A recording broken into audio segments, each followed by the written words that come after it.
Bonjour à tous pour cette nouvelle vidéo qui va être sur les peurs. Je vais chercher de l'eau parce que ici à Saint-Barthélemy il fait très chaud. Un taux d'humidité de 85%. Donc vous voyez voilà dans quelles conditions on vit. Alors c'est pas négatif non plus, hein, c'est pas ça que je veux dire. Ça veut dire qu'il fait des températures quand même qui sont extrêmes.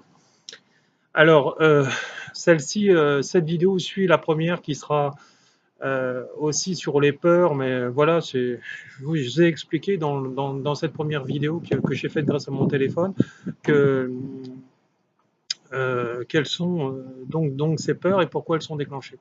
Alors là, je vais poursuivre et amplifier. Alors n'oubliez pas que chaque peur vient d'une perception de ce que l'on est, de notre environnement, de notre éducation, de nos croyances, de nos parents. Donc voilà, les parents, l'éducation, et toutes les peurs viennent de là. Alors si vous n'avez pas fait le boulot, comme moi j'ai pu faire dans mes vies antérieures, parce qu'à l'heure actuelle, en fait, je n'ai plus aucune peur. D'accord? Pourquoi? Parce que j'ai porté mon attention et la vie par cette épreuve d'un ouragan force 5, comme je disais dans la première vidéo, qui n'a eu aucun impact sur moi. Même les gens de l'île me demandaient comment j'arrivais à avoir un calme et un lâcher prise intégral comme je pouvais vivre. Bah, je disais parce que justement moi je vis mon présent. C'est-à-dire que quand je suis dans l'ancrage du moment présent et du lâcher-prise absolu, je vis l'instant du présent. C'est-à-dire que chaque chose qui vient dans la vie, je le gère au moment qui vient. C'est-à-dire que je ne vais pas faire référence à mes peurs de mon passé, ni à celles de mon futur qui serait irréel et qui est alimenté forcément par mon passé, puisque mon inconscient comme mon conscient, les seuls moments de référence et de points de repère qu'ils ont par rapport à une peur qui va être déclenchée par un mouvement extérieur comme un ouragan notamment, va être lié donc à mon passé sur des expériences que j'ai pu vivre. Voilà. Donc il faut prendre chaque situation comme une situation unique et quand il arrive une chose dans la vie, ça n'a rien à voir avec un fait négatif. C'est-à-dire qu'on est toujours testé dans la vie par quoi que ce soit, par des consciences qui sont supérieures qu'on peut appeler Dieu ou l'univers. Voilà. Et pour qu'une épreuve soit assimilée, parfois en fait, et pas parfois, c'est tout le temps, en fait, ces instances-là que je viens de nommer se servent d'éléments de la nature qui sont déchaînés par rapport au réchauffement climatique, parce qu'un ouragan, ça vient tout simplement de là, c'est-à-dire un réchauffement de la Terre, soit par elle-même, parce qu'elle va monter en fréquence, soit par rapport à l'homme, à la pollution. On a pu le voir avec les derniers accords internationaux au niveau du G20, notamment, qui en plus, il me semblerait, au mois de juillet, se passer au mois de juillet, il n'y a pu avoir aucun accord sur le climat. Encore une fois, à chaque fois qu'il y a un G20, etc., les pays les plus riches du monde, on ne peut rien avoir parce que c'est toujours les intérêts d'abord de soi et après des autres. Hein, d'accord? Donc c'est une question d'égoïste. Voilà. Et tant qu'on travaillera pas tous ensemble et on travaillera parce qu'en fait, ce qu'il faut, c'est d'abord penser à soi, certes, mais il faut aussi penser aux autres. Et donc, les États-Unis, c'est ce que je disais, n'ont pas compris l'épreuve. Regardez le nombre d'ouragans qui se ramassent sur la tête. Là, il y a un message clair qui est envoyé en fait par rapport à l'univers, par rapport à la nature, qui fait un nettoyage. Hein. C'est une grosse machine à laver qui est lancée, qui nettoie par les eaux, par les vents, etc. Et en plus, Saint-Barthélemy, il y a beaucoup de milliardaires et de millionnaires qui ont fait construire des villégiatures de maisons secondaires, etc. Et qui ne pensent qu'à eux. Alors c'est ça le problème d'une personne qui est riche, c'est que souvent elle va penser qu'à elle, mais elle ne va pas penser aux autres. Donc on n'est pas dans l'équilibre. À ce moment-là, quand on réfléchit comme ça, c'est comme les peurs, on est dans le masculin, qu'on soit un homme ou une femme, parce que le masculin, c'est l'énergie Je parle d'énergie, je ne parle pas de sexe, hein.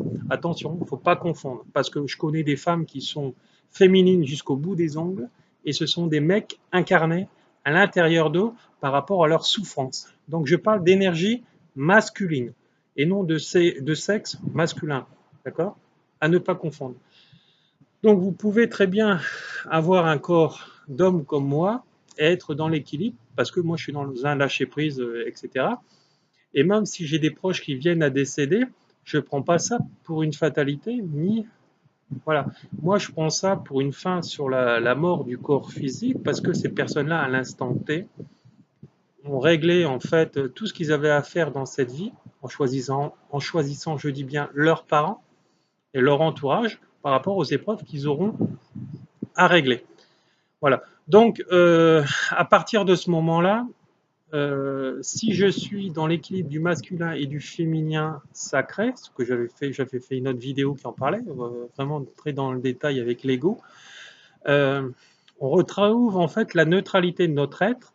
Et quand il y a des éléments extérieurs comme ça, euh, ben ça nous touche pas. C'est-à-dire que on va aider au maximum de ce que l'on va pouvoir faire, mais on sait que si ces éléments sont arrivés, euh, c'est parce qu'on a semé ces graines et maintenant on les a reçues. Donc c'est ce qu'on appelle les effets boomerang, ce que tu sèmes, tu récoltes, etc.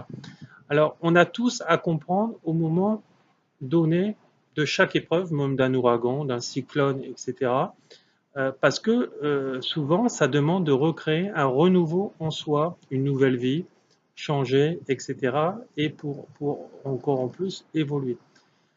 Alors, ce qu'il faut, c'est faire changer toutes ces mentalités. Moi, j'aurais pu être rapatrié, euh, voilà. Là, je resterai le temps maximum. Là, je suis censé rentrer le 28 septembre, donc je reste un mois à Saint-Barthélemy. S'il n'y a plus de nourriture, il n'y a pas, toujours pas d'eau, etc., bah, je serais bien forcé de prendre l'avion et puis de repartir en France. D'accord. Là, je vais rester le temps maximum. Si je reste jusqu'au 27, 28, bah, très bien. Si je dois rentrer avant, bah, tant pis, hein, je m'en tape, je m'en fous, voilà. Voilà, il faut vraiment être détaché de tout. Si ça arrive, c'est que ça doit arriver, ça doit être en liaison avec mon épreuve. Cette vidéo, de toute façon, je ne pense pas que vous l'aurez avant que je sois rentré en France, parce que il y a plus, pour télécharger des fichiers aussi lourds, il n'y a plus assez de connexion ici. Donc, je vais les stocker dans mon ordinateur et puis vous les recevrez quand je serai rentré. Je les téléchargerai une par une. Donc, ce qu'il faut, c'est comprendre pourquoi on a toutes ces peurs. Alors, alors, si je peux m'exprimer ainsi, alors c'est sûr que les cartésiens ne vont pas comprendre ce que je raconte parce qu'eux, ils sont dans le visible. Si vous avez décidé de me suivre en fait sur ma chaîne YouTube, et je remercie justement encore tous les Saint-Martin qui ont été beaucoup plus sinistrés que nous, et ceux qui m'ont reconnu donc à l'aéroport de Saint-Martin quand je suis arrivé, parce que j'avais pas l'impression d'être si connu que ça, mais voilà, là-bas j'ai eu un accueil chaleureux, beaucoup de gens m'ont reconnu, donc on se rend compte que l'éveil spirituel, on le retrouve partout, et donc je reconnais, disons, je remercie encore toutes ces personnes qui m'ont félicité par rapport à mon travail, parce qu'on a beaucoup besoin en fait dans notre environnement en fait d'éveilleurs de conscience, puisque si on veut changer en fait les mentalités, voilà, si on veut changer les mentalités, il va falloir vraiment que nous changions de comportement. Voilà.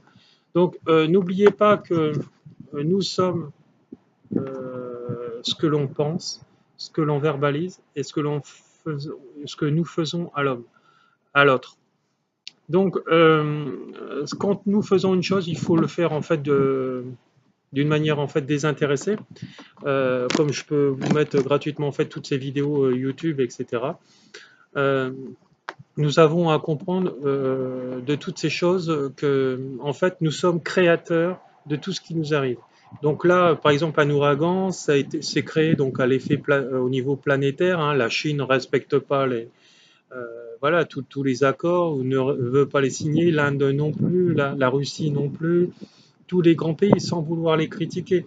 Ce qu'il faut, c'est qu'il y ait un éveil de conscience, dire voilà, je prends conscience que tous ces ouragans qui arrivent, c'est de ma faute ou c'est de la faute de la politique que mes prédécesseurs ont menée.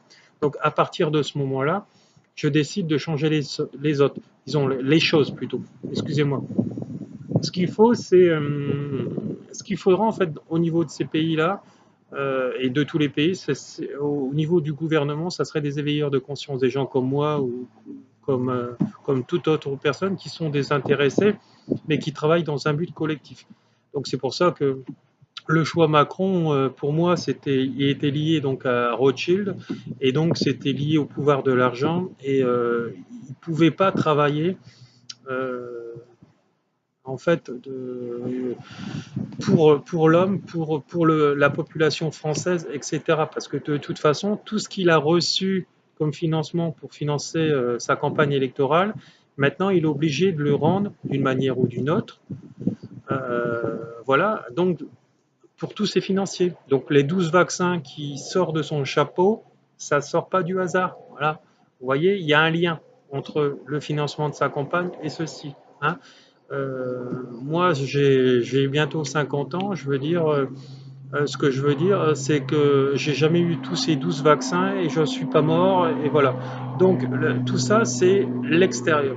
Ce qu'il faut, c'est apprendre à gérer nous-mêmes, en fait, toutes nos émotions plutôt que de rajouter tous ces facteurs extérieurs, des vaccins, de la saloperie, etc. Parce que, en fait, un vaccin, c'est de la saloperie.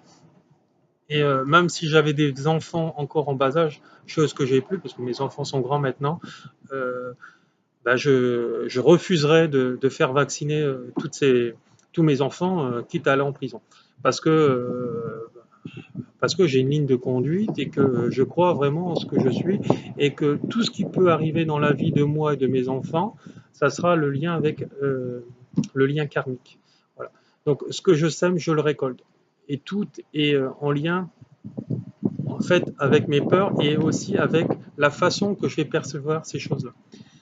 Je vais vous prendre un exemple que j'ai pu comprendre, etc., dans la vie. Par exemple, si vous avez un enfant qui est drogué, voilà, ça arrive à beaucoup de gens, j'en ai rencontré ici, hein, voilà, ils fument soit le pétard ou ils sont à la coque. Si le parent va dire c'est pas bien mon fils, c'est nul ce que tu fais, je comprends pas, etc. euh, et que je me mets en opposition et je suis toujours dans le jugement, bah, la personne, en fait, vu que souvent c'est des enfants, ils ont besoin de se mettre en rébellion par rapport à leurs parents, ils vont pas vouloir le comprendre. Et ils vont nous faire une crise d'adolescence, même s'ils ont 21 ans, et ils vont faire l'inverse de ce qu'on attend d'eux. Hein.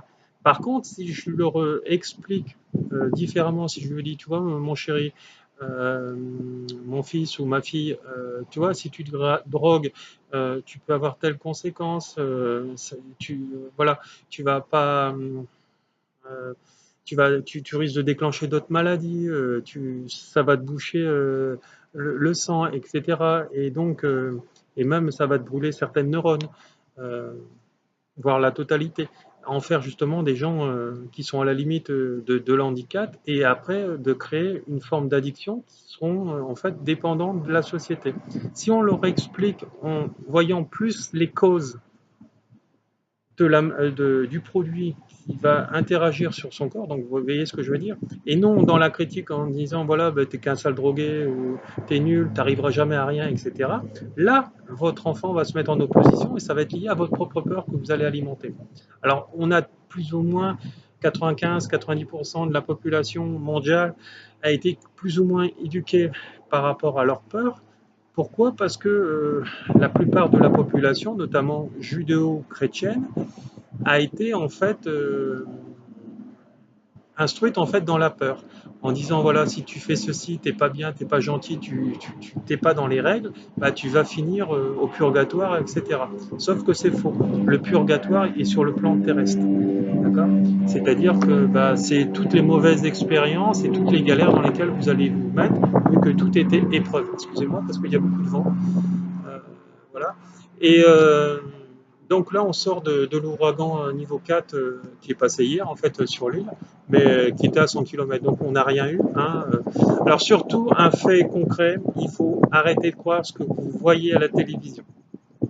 à la télévision, en fait, les journalistes, tous ceux qui vont filmer tous ces événements-là, ils vont vous montrer que la plupart des choses, c'est la noirceur du moment quand il arrive un séisme ou un ouragan, etc. Ils vont vous montrer le pire, en fait, hein, sans vous montrer ce qui a pu être sauvé, etc. Alors ça fait partie de la nature humaine, mais ça fait partie aussi des grands groupes financiers euh, qui, qui gouvernent nos pays, hein, je dis bien la chose, hein, qui gouvernent nos pays, parce que ce sont eux qui gouvernent nos pays et non nos politiques, nos présidents de la République qui ne sont que des marionnettes. Hein. Tous les présidents de la République, ce ne sont que des marionnettes. Hein. C'est la finance qui dirige tout ça.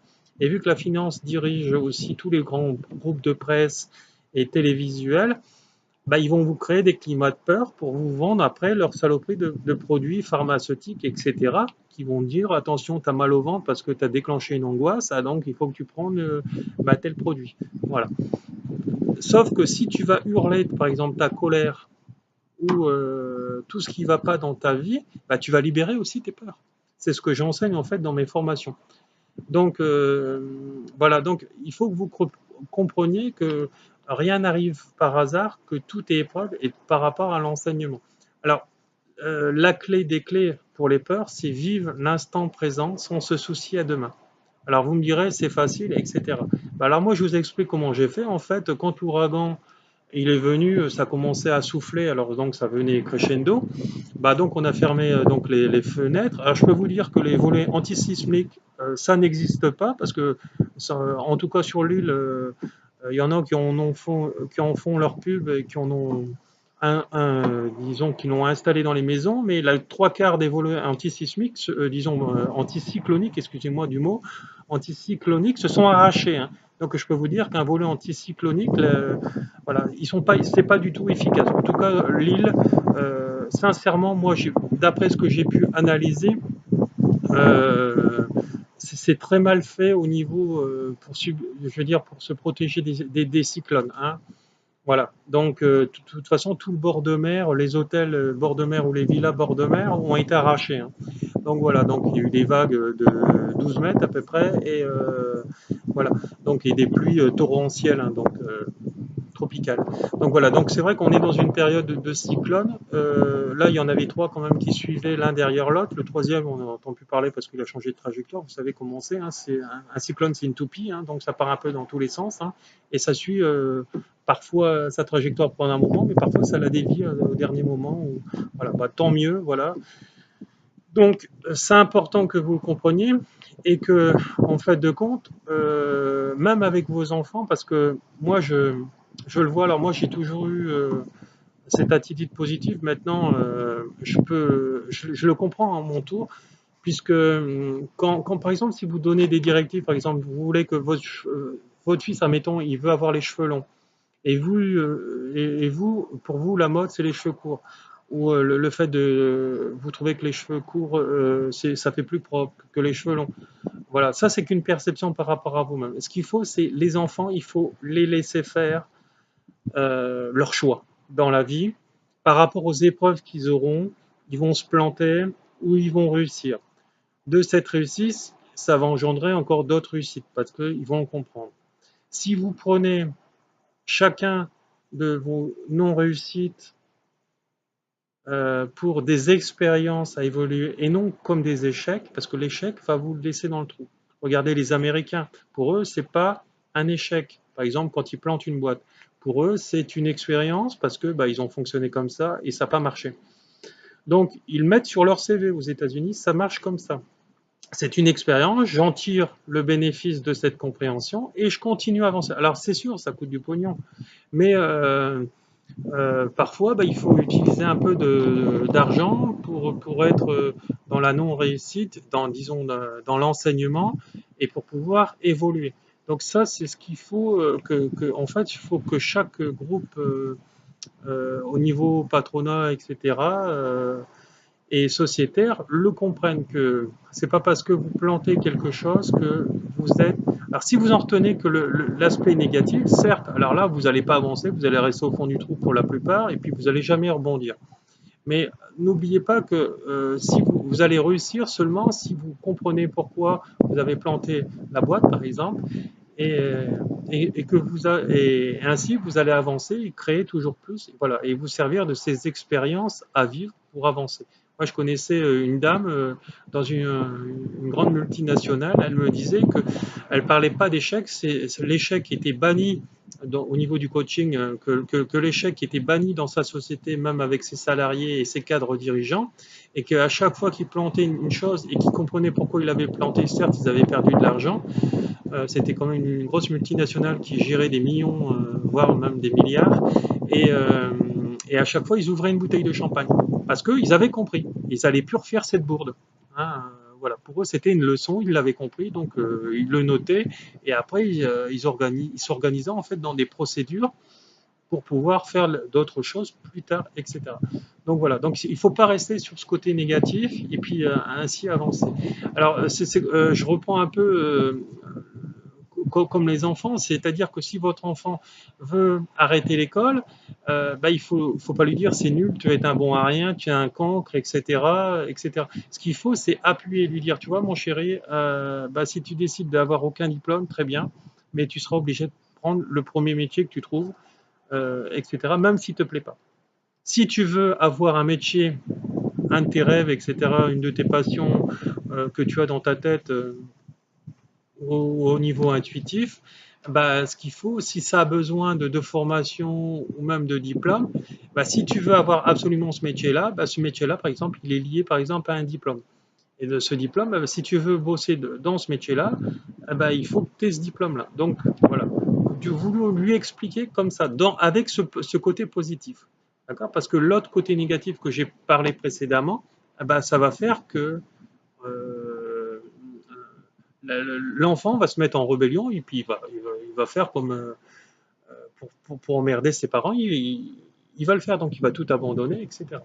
Donc voilà, tout vient de la compréhension et, et si vous voulez que vos enfants ne génèrent pas en fait vos peurs, bah, il faut rentrer dans cette positive attitude en fait en leur expliquant que si ils arrêtent par exemple les études, bah, ils ne pourront pas avoir un métier dans lequel ils vont s'éclater, etc.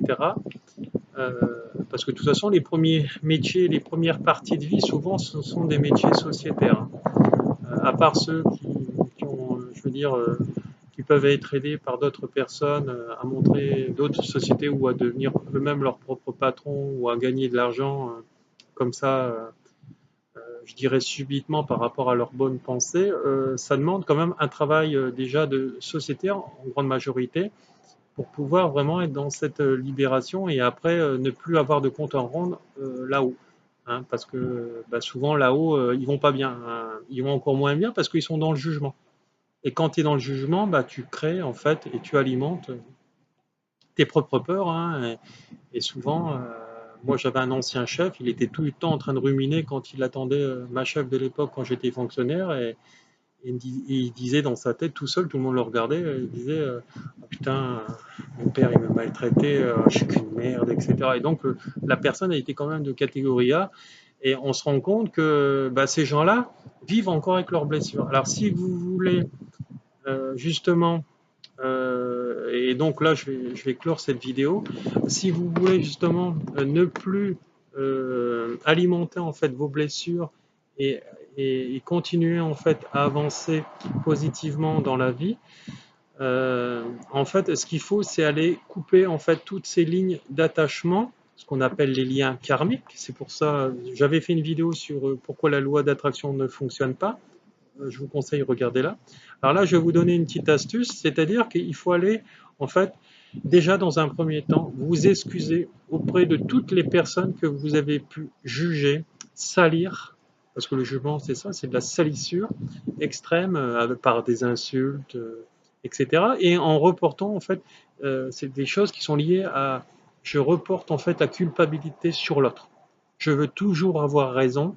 Hein, j'avais connu une dame sur Paris qui était à la limite psychotique, hein, des psychoses, et voilà, et qui voulait toujours avoir raison, et pour elle, c'était l'autre le problème. Et c'était pas elle la faute, c'était même si elle était égoïste, c'était l'autre. Voilà, elle voulait se déculpabiliser et donc elle disait c'est pas moi, c'est de sa faute parce qu'il est comme ça. Donc je vais aller chercher chez son ex pour voir si j'ai raison. L'ego, encore une fois. Mais quand on est comme ça, on n'avance pas. Hein. On continue de s'auto-détruire. Et en plus, si on est encore, on prend des antidépresseurs, etc., toutes ces, excusez-moi, ces merdes, ben, on est encore plus dans la psychose, hein, dans des niveaux de paranoïa qui sont extrêmes, parce qu'en fait, plutôt que de vous libérer, ça aura tendance à vous empoisonner, parce que c'est comme ça. C'est le médicament, il est là, alors soit pour soigner, soit pour guérir parfois, soit pour endormir. Je dis bien endormir, ça veut dire que quand vous allez arrêter, soit vous allez prendre un traitement à vie, mais le traitement à vie n'est pas la solution, euh, soit vous allez être plus fort sur le plan mental. Donc c'est pour ça qu'il faut rentrer dans des thérapies, voilà, qui sont au niveau de la médecine quantique que moi je donne aux gens ou que je forme en faisant des formations pour que la personne soit elle-même son propre soigneur, voilà, et mettre en place sa propre auto-guérison en elle-même. Et voilà. Et donc, si vous, tout est une question de perception, et même si la personne ne veut pas vous donner raison, même si vous avez raison, vous devez lâcher absolument pour couper cette ligne d'attachement. Dire voilà, elle n'est pas prête à l'admettre ou elle n'est pas prête, euh, elle est pas assez éveillée pour pouvoir l'intégrer au niveau de son corps. Parce que ça, tout ça, c'est une histoire de fréquence. Hein. Quand on est dans la conscience comme moi, on est vraiment déjà très très haut et donc toutes ces perceptions, on les a déjà. Hein. C'est-à-dire qu'on on a des perceptions médiumniques, etc. Et donc, on sait là où tout de suite le bas blesse. Voilà, donc ce qu'il faut, c'est aller lâcher. La personne ne veut pas l'entendre très bien, bah, elle ne l'entend pas, vous la laissez. Si elle n'est pas prête à guérir, bah, c'est parce que les lignes d'attachement, les liens karmiques n'ont pas été coupés. Donc moi, je les coupe avec les personnes. Hein. Euh, voilà, donc prenez rendez-vous avec moi en consultation, soit à distance, soit à mon cabinet. Je vous aiderai volontiers.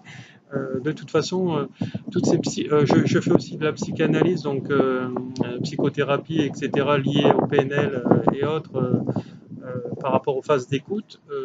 Et donc j'aide à lâcher en fait tout ce qui ne va pas, l'ancien, le niveau parental, au niveau parental, parce que souvent ça empoisonne la vie à ces niveaux-là. Et souvent, quand on a été élevé dans une culture très très religieuse, bah, ça empoisonne encore plus parce que derrière tout ça, il n'y a pas que des bons aspects. Hein. Il y a souvent il y a une domination de l'être humain par rapport aux religions et donc euh, bah, on va faire plus de mal que de bien. Voilà.